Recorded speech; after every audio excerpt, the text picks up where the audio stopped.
Hey guys, you're gonna just have to forgive the fact that I look like this. This is real life. Live. In person. There's my husband texting me.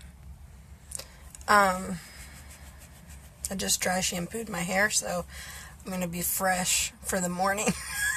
Obviously.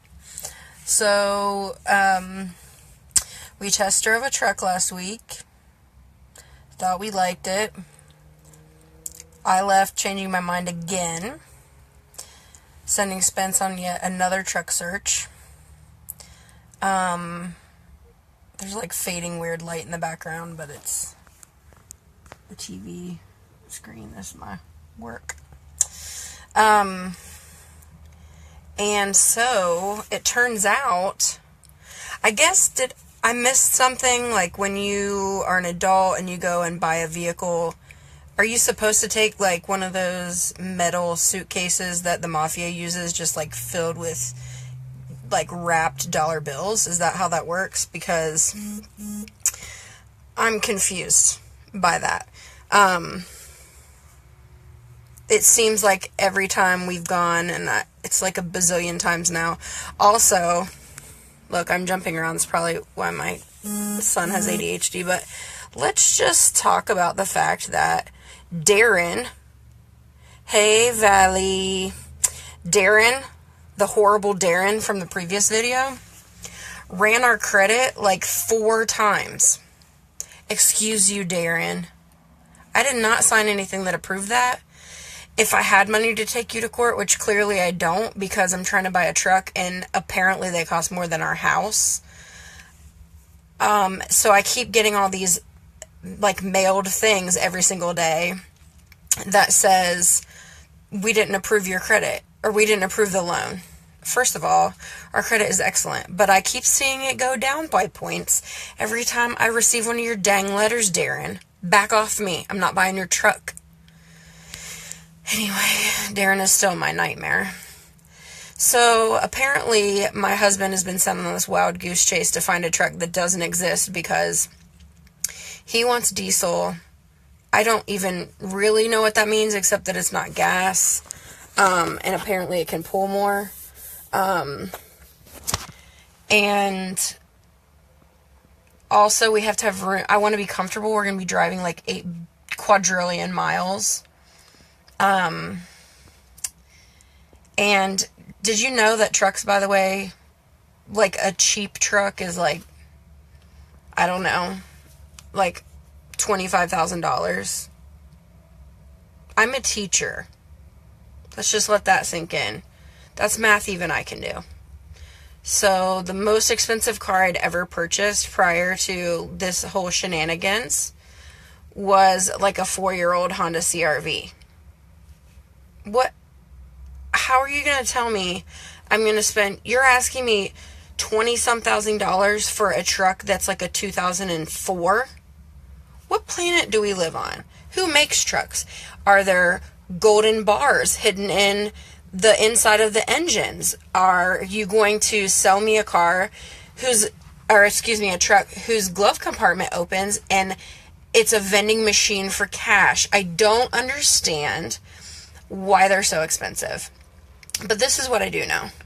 We spent this whole entire time last night. Here, I'll show you. Let me just move my little desk here. I'll show you what we did last night. Here it goes. Oh, can I turn this around? Okay. So behind here, we keep our map, right? There's our little art and then our sliding door. And so we planned out 22 stops. 22 stops that will cover the majority of the United States in 60 days. I have this awesome plan. I have things color-coded. We used Expo markers. Anyone that has a love for office supplies like I do can appreciate that. And I'm sitting here with no truck. T-minus like a month and a half that we're supposed to leave. At this point, I'm thinking, I've gained so much weight this year, maybe I can just like strap a harness of some sort on myself. Like, how many horses does a person have? Like, can I pull this myself, is what I'm about to ask myself. Because I don't know what to do. But it seems like the places with the best deals are, like today, the place we went was called Mira Auto Sales. So, I appreciate your Spanish directness, that it's, look, auto sales. Great choice of title there. Super inventive. They were very kind, and the whole place was really clean. But it's like, you're not going to come off $1,500 off of the price that we're arguing back and forth over, and you've had this truck sitting on your lot for 6 months. I'm feeling like I don't trust that that's a situation that I want to be in. And I'm sure not going to let anybody else run my credit now that Darren has robbed me of credit points. I feel super stressed out because my husband loves trucks, and I'm not sure if I've mentioned yet, this is not fun for me. But I am ruining truck buying for him. Because every time, like other fellow women, I feel like just like our husbands, there are things they don't want to listen to that we have to tell them. I feel like this is one of those things where he's talking about things, and I'm sincerely trying to be supportive, but I have no idea what you're saying. Like, I promise you, he's talking about some sort of engine that during certain years had to be bulletproofed. What the freak does that even mean? Like, there's Kevlar vests inside the engine? Yeah, okay, and pick out what you want. Here are my rules. Rule 1. I need to be comfortable in it. I am not small. I have long legs. I'm not trying to be crammed in the cram hole of floor. I want to be comfortable. 2, I asked for leather and navigation because I had that in our last vehicle and I loved it. He's telling me ain't happening. So I'm willing to compromise on that. But 3, the hard and fast number 3, it cannot be maroon or forest green. I'm sorry if you drive one of these color of cars, but I feel like I have to have a Golden Buckeye card or be able to get coffee for free at McDonald's in order to drive a car that is one of those 2 colors. I can't do it. I cannot. And I just feel like it makes a truck, which I think are kind of ugly, most of them, already uglier.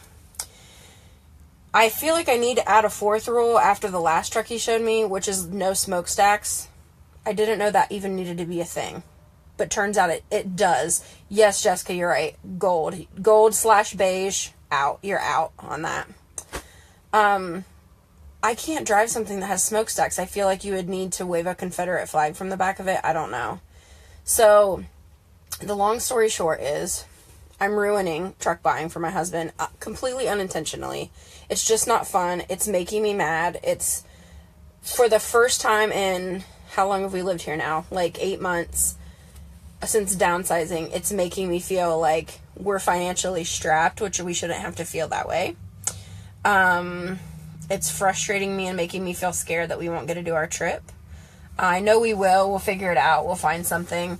So, if any of you sell vehicles or have a truck that you want to sell us that is not priced astronomically, let me give you a frame of reference. We paid just under $30,000 for the 36-foot camper that we live in.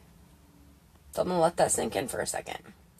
So, let's do a recap. Trucks are too expensive unless you're giving me half my money back or something. Everyone named Darren is the worst. And this is not fun. The map last night was super fun. Even though it was a little bit stressful because it turns out 2 months seems like a long time. But there's a lot of... Did you know how big the United States was? Huge. So, I don't know how we're going to manage to fit all this in, but we're going to do it, and it's going to be awesome, and we'll do videos along the way, and I'll write about it. But not if I can't get a truck. So, I need you to find me a truck, or buy our mom van, or...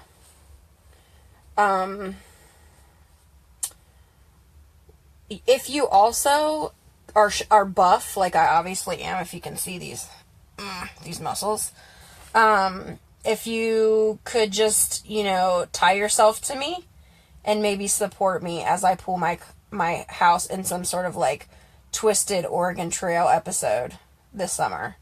Because at this point, that's what we're looking at. So, stay tuned. We're hoping for a Darren-free experience and a truck that doesn't cost my left arm, even though it's pretty much for decoration. So, we'll talk to you guys soon, and I'll keep you updated.